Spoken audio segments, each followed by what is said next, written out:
Hello students, welcome to then class 98। हम लोग पढ़े हाई स्कूल प्राथमिक गणित भाग 1 पर 9 के लिए। अभी हम लोग प्रश्नावली 9B को सॉल्व कर रहे हैं। प्रश्नावली 9B में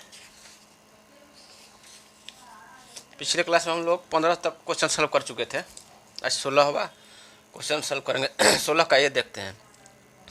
16 का ये है कि सिद्ध करें कि समलंब चतुर्भुज के असमांतर भुजाओं के मध्य बिंदुओं को मिलाने वाला रेखाखंड समांतर भुजाओं के समांतर और उनके योग का आधा होता है। तो इतना तो मालूम है कि समलंब चतुर्भुज है। समलंब चतुर्भुज क्या? समलंब चतुर्भुज का जिसकी दो भुजाएं समांतर हो, उस चतुर्भुज को समलंब चतुर्भुज या केवल समलंब कहते हैं जिसकी दो भुजाएं समांतर हो। तो यहाँ पर क्वेश्चन आपका नोट किया हुआ है, दिया है ABCD एक समलंब चतुर्भुज है और समलंब चतुर्भुज की दो भुजाएं समांतर होती है। अर्थात यहाँ पर हो जाएगा, अर्थात जो है यहाँ लिख देंगे AB समांतर CD। समलंब चतुर्भुज उस चतुर्भुज को समलंब चतुर्भुज कहते हैं जिसकी दो भुजाएं समांतर हो। तो इस प्रकार जो है ABCD एक समलंब चतुर्भुज है, तो AB समांतर CD हो गया। E और F जो है क्रमशः AD और BC का मध्य बिंदु है। दो असमांतर भुजाओं के मध्य बिंदु को मिलाने वाला रेखाखंड जो है, तो सिद्ध करना है कि असमांतर भुजाओं के मध्य बिंदुओं को मिलाने वाला रेखाखंड असमांतर भुजाओं AD और BC के मध्य बिंदुओं E और F को मिलाने वाला रेखाखंड EF जो होगा समांतर होगा, समांतर भुजाओं के समांतर होगा। यानी कि ABCD समांतर है तो इनके समांतर होगा और उनके योग का आधा होगा। तो समांतर भुजाओं AB और CD के योग का आधा होगा। EF बराबर 1/2 AB प्लस CD होगा। यही सिद्ध करना है हम लोग को। तो रचना है, इसमें रचना कर लेते हैं कि AP एक रेखा खींचेंगे। AP एक रेखा खींचेंगे जो F से गुजरते हुए रेखा CD को बढ़ाने पर बिंदु P पर मिले। तो AP एक रेखा खींचेंगे। पहले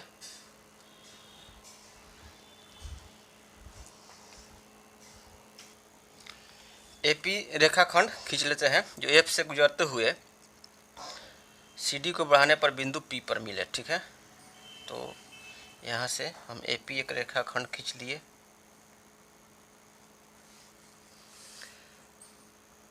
जो CD को बढ़ाने पर बिंदु P पर मिले, यहाँ पर AP एक रेखा हो गया।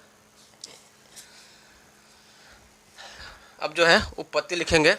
तो उपपत्ति में लिखेंगे कि अब त्रिभुज जो है ABF, त्रिभुज ABF और त्रिभुज PCF,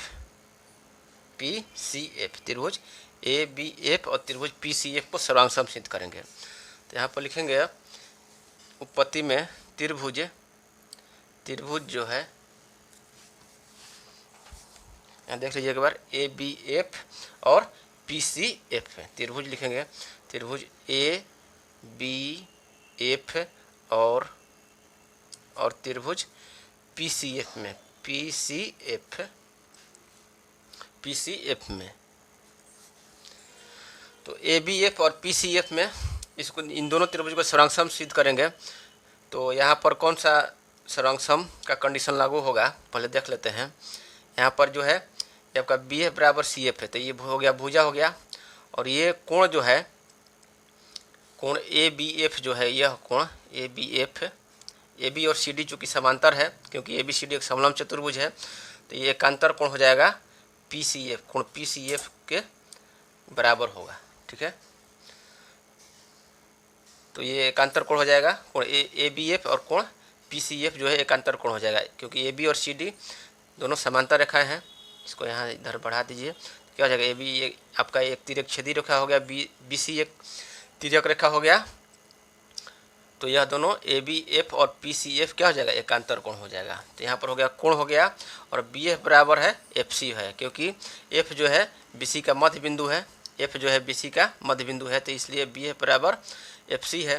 तो ये आपका हो गया कोण भुजा हो गया। इसके बाद जो है कोण जो है BFA, यह कोण BFA और PFC दोनों क्या है, शीर्षाभिमुख कोण हो गया। तो आपका हो गया भुजा कोण भुजा सर्वांग समता प्रमेय से आपका ये दोनों त्रिभुज सर्वांग सम हो जाएगा। तो यहाँ पर लिख दिए त्रिभुज ए बी एफ और त्रिभुज पी सी एफ में पहले लिखेंगे कोण ए बी एफ है, कोण ए बी एफ बराबर हो जाएगा कोण पी सी एफ के, यह कोण और यह कोण बराबर हो जाएगा कोण पी सी एफ के। क्योंकि ये क्यों बराबर होगा, क्योंकि यह एकांतर कोण होगा, एकांतर कोण है, एकांतर कोण हो गया। इसके बाद जो है बी एफ बराबर एफ सी है, बी एफ बराबर एफ सी। चूँकि एफ जो है बी सी का मध्य बिंदु है, एफ बी सी का मध्य बिंदु है, इसलिए बी एफ बराबर हो गया F C, F B C का मध्य बिंदु है, ठीक है। और जो है कोण बी एफ ए, कोण बी एफ ए बराबर हो जाएगा कोण पी एफ सी, बराबर हो जाएगा कोण पी एफ सी। तो यहाँ पर हो गया ये क्या हो गया, कोण हो गया। इसके बाद ये हो गया भुजा, हो गया कोण भुजा। इसके बाद ये आपका हो गया कोण। ये क्यों है, ये शीर्षाभिमुख कोण है, शीर्षाभिमुख कोण है, इसलिए यह दोनों बराबर है। शीर्षाभिमुख कोण ये आपका हो गया।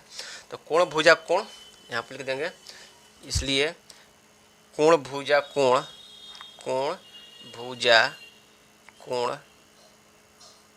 इसको शॉर्ट में लिख सकते हैं एस ए सर्वांग समता प्रमेय से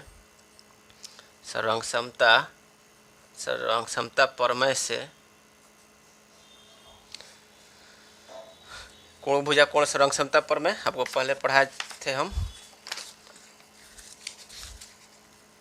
कोण भुजा कोण सर्वांग समता प्रमेय ये आपका है कोण भुजा कोण सर्वांग समता प्रमेय 11 है। यदि एक त्रिभुज के दो कोण उनके अंतरित भुजा क्रमशः दूसरे त्रिभुज के दो संगत कोण उनके अंतरित भुजा के बराबर होते हुए त्रिभुज सर्वांग सम होते हैं। तो ये आपका हो गया कोण भुजा कोण सर्वांग समता प्रमेय से त्रिभुज जो है ए बी एफ, त्रिभुज ए बी एफ सर्वांग सम हो जाएगा त्रिभुज पी सी एफ के, त्रिभुज पी सी एफ के सर्वांग सम हो गया। तो सर्वांग सम सिद्ध कर लिए, हम प्राप्त कर लेंगे कि सर्वांग सम त्रिभुज के चूँकि सभी भुजा और सभी कोण बराबर होते हैं आपस में, तो आपका क्या हो जाएगा ए एफ बराबर हो जाएगा पी एफ, इसलिए ए एफ बराबर हो जाएगा पी एफ, ए एफ बराबर पी एफ हो जाएगा, ए एफ बराबर पी एफ। आपका C P C T rule corresponding part of congruence triangle, सर्वांग सम त्रिभुज के संगत भुजा। तो ये आपका हो गया ए एफ बराबर पी एफ हो गया, ए एफ बराबर पी एफ हो गया। इतना प्राप्त कर लिए। तो इसका मतलब हुआ कि एफ जो है ए पी का मध्य बिंदु है, एफ जो है ए पी का मध्य बिंदु, हमको यही प्राप्त करना है। एफ बराबर पी एफ अर्थात जो है एफ ए पी का मध्य बिंदु है, ए पी का मध्य बिंदु है, अर्थात एफ जो है ए पी का मध्य बिंदु है। इतना हो गया। और एक C P C T rule और लागू करेंगे कि ए बी बराबर क्या हो जाएगा, सी पी हो जाएगा, ए बी बराबर सी पी। तो क्योंकि ये त्रिभुज ए बी एफ का पार्ट है, भुजा है, और ये त्रिभुज पी सी जो है या सी पी जो है पी सी एफ का ये भुजा है। यहाँ पर लिख देंगे तथा ए बी बराबर हो जाएगा ए बी बराबर सी पी, ए बी बराबर सी पी। ये भी आपका C P C T rule के आधार पर हो गया ए बी बराबर सी पी। इतना हो गया। अब देखिए अब त्रिभुज देखेंगे ए पी डी में, त्रिभुज ए पी डी, यह बड़ा सा त्रिभुज में, त्रिभुज ए पी डी या त्रिभुज ए डी पी में मध्य बिंदु प्रमेय का उपयोग करेंगे। तो मध्य बिंदु प्रमेय था कि त्रिभुज के दो भुजाओं के मध्य बिंदुओं को मिलाने वाला रेखाखंड तीसरी भुजा के समांतर और उसका आधा होता है। तो यहाँ पर त्रिभुज ए डी पी में त्रिभुज के दो भुजाओं के मध्य बिंदु, तो त्रिभुज के दो भुजाओं ए डी और ए पी के मध्य बिंदु, ए डी का मध्य बिंदु ई है और ए पी का मध्य बिंदु एफ है। अभी हम लोग प्राप्त किए हैं कि ए पी का मध्य बिंदु जो है एफ है। तो त्रिभुज के दो भुजाओं के मध्य बिंदुओं को मिलाने वाला रेखाखंड ई एफ जो होगा तीसरी भुजा के समांतर, यानी सी डी के समांतर हो जाएगा, पी सी के समांतर हो जाएगा, तीसरी भुजा के समांतर और उसका आधा होगा, ठीक है। तो यहाँ पर लिख देंगे इसलिए मध्य बिंदु प्रमेय से अब लिखेंगे ऐसे, अब लिखेंगे त्रिभुज ADP में, त्रिभुज ADP में, त्रिभुज ADP में, त्रिभुज ADP में, ADP में मध्य बिंदु प्रमेय से, मध्य बिंदु प्रमेय से क्या हो जाएगा, मध्य बिंदु प्रमेय से क्या हो जाएगा, EF जो है, EF समांतर हो जाएगा PD के, PD और क्या हो जाएगा CD, PD के जब समांतर हो गया तो DCP क्या है, एक संरेख है, तो इसलिए PD के समांतर होगा, यानी कि CD के भी समांतर हो जाएगा। EF समांतर CD और EF बराबर क्या हो जाएगा, EF बराबर तीसरी भुजा का समांतर और उसका आधा होता है, यानी कि PD का आधा होगा। EF बराबर हो जाएगा PD बटा में 2 हो जाएगा। EF बराबर हो जाएगा PD बटा में 2। यहाँ पर मध्य बिंदु प्रमेय है कि त्रिभुज के दो भुजाओं के मध्य बिंदु को मिलाने वाले तीसरी भुजा के समांतर और उसके आधा होता है, तो तीसरी भुजा के समांतर हो गया और उसका आधा होगा, PD का आधा हो गया EF बराबर PD बटा में 2 प्राप्त कर लिए।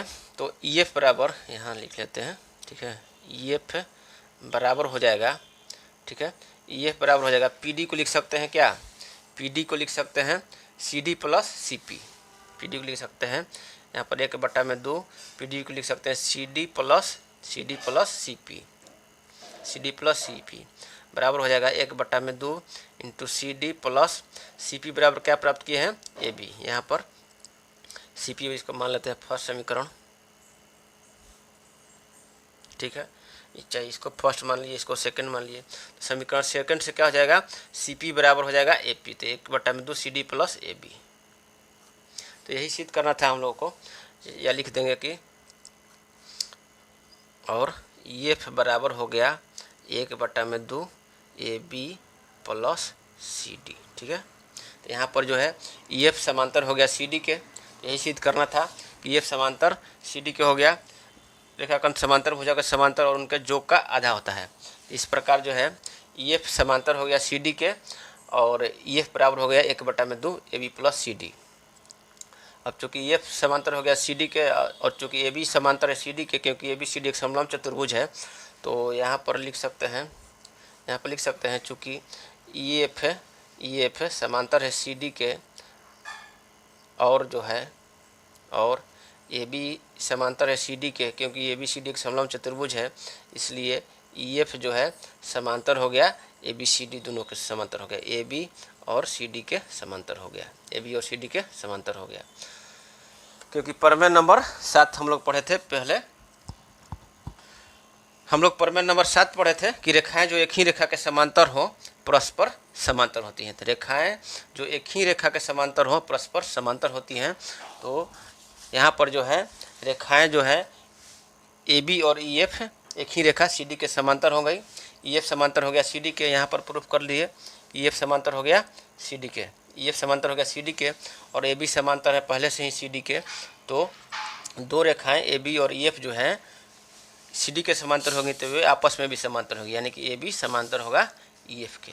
तो वही इसीलिए प्रमेय नंबर 7 से हो जाएगा, चूँकि EF समांतर CD और AB समांतर है CD की, इसलिए EF जो है समांतर AB समांतर CD, यही सिद्ध करना था, तो लिख देंगे तो सिद्ध हुआ। तो इस प्रकार हम लोग जो है इस क्लास में 16 का ये सॉल्व कर लिए, अगले क्लास में 16 का B सॉल्व करेंगे। तब तक के लिए धन्यवाद।